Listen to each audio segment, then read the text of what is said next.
अष्टलक्ष्मी मम ग्रहे धनं पुरय पुरय नमः।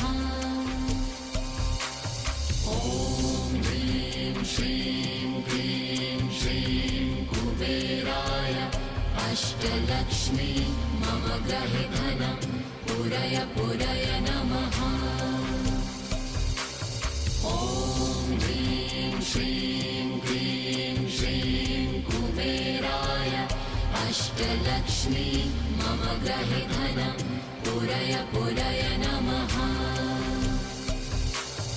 ॐ ह्रीं श्रीं क्लीं श्रीं कुबेराय अष्टलक्ष्मी मम ग्रहे धनं पुरय पुरय नमः।